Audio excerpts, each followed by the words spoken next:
Viewers, उम्मीद करती हूँ आप बिल्कुल खैरियत से होंगे। आज की नई वीडियो है स्किन से रिलेटेड कि स्किन की प्रॉब्लम्स को कैसे हल किया जाए।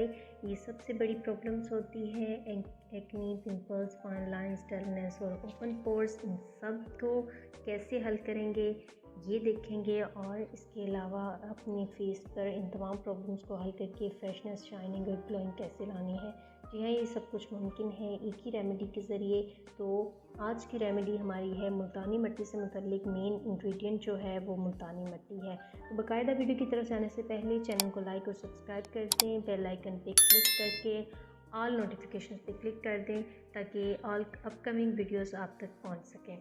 देखते हैं कि रेमेडी में हमें किन किन चीज़ों की ज़रूरत है। सबसे पहले हमें मुल्तानी मिट्टी 1 चम्मच चाहिए। उसके बाद आपको बेसन यानी कि चने का आटा चाहिए आधा चम्मच, और फिर आप 1 चुटकी उसमें हल्दी ऐड कर दें, 1 वाइट कैप्सूल ऐड कर दें और लेमन के 3 से 4 कतरे ऐड करें। और लास्ट इंग्रेडिएंट है हमारे पास के गुलाब रोज़ वाटर, जो कि हमारी स्किन को हाइड्रेट करता है और शाइनिंग भी लाता है हमारे फेस पे। तो वो आपने इतना ऐड करना है कि आपके पास फाइन सा पेस्ट बन जाए। ये तमाम इंग्रेडिएंट्स ऐड करके सही से उसको मिक्स कर लें। लेमन आपके फेस पे ब्लीचिंग का काम करता है, ये आप याद रखें। लेकिन अगर आपके फेस पे एक्नी है तो आप इसमें लेमन मत ऐड करें, लेमन के जूस को मत ऐड करें, और इसकी जगह आप हनी ऐड कर लें। अगर आपकी स्किन ड्राई है तो हनी आपके लिए बहुत बेस्ट है।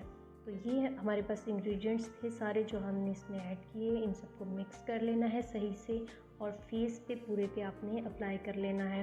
इस तरह अप्लाई करना है कि लेयर कहीं से मोटी और कहीं से पतली ना रहे, बल्कि आपने लेयर को बराबर अपने फेस पे लगाना है कि हर जगह ये पेस्ट बराबर आपके फेस पे लगे।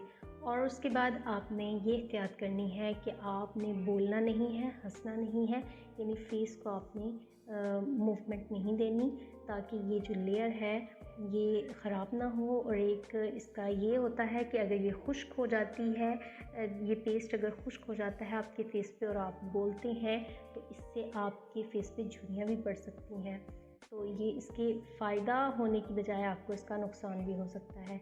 ये वो चीज़ है जो आपको शायद ही किसी ने बताई हो, ये एहतियात वो वाली है। तो ये एहतियातें ज़रूर आपको फॉलो करनी चाहिए ताकि आपको फ़वाइद मिल सकें, अच्छे नताइज मिल सकें। तो ये थी आज की हमारी रेमेडी। अगर पसंद आई हो तो लाइक ज़रूर कीजिएगा और चैनल को सब्सक्राइब ज़रूर कीजिएगा, और इसको ज़्यादा से ज़्यादा शेयर करें। हो सकता है किसी का फ़ायदा हो जाए। इसके बहुत से बेनिफिट्स जो मैंने आपके साथ शेयर किए ये आपको ज़रूर मिलेंगे। मुझे दीजिए इजाज़त।